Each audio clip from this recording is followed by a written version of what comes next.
এই ছোট্ট পাপ্পিটা জানতো না আজকের দিনটাই তার জীবনের সবচেয়ে বড় যুদ্ধ হতে চলেছে। একদিকে তার বোনের জীবন, আর একদিকে তার নিজের অসহায়তা। হঠাৎ বুঝতেই পারলো না তার একমাত্র কষ্টের টাকাটাও আর নেই, কিন্তু তার কাছে করার কিচ্ছু ছিল না। বাড়ি ফিরে অসুস্থ বোনকে দেখে তার মনটা ভেঙে যায়।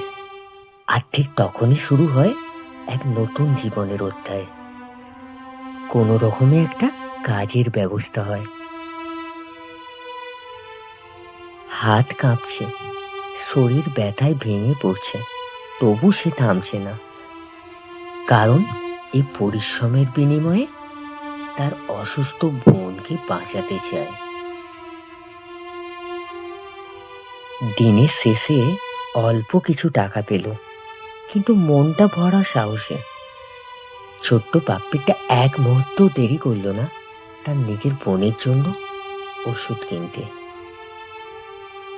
সত্যি, দাদার চোখে বোনের ভালোবাসা তো এটাই হওয়া উচিত। জীবন যুদ্ধে এই ছোট্ট পাপ্পিটা সত্যি সবচেয়ে এগিয়ে। দাদা বোনের ভালোবাসা এইভাবেই যেন বেঁচে থাকুক। আর হ্যাঁ, তোমাদের করা এই সাবস্ক্রাইবও।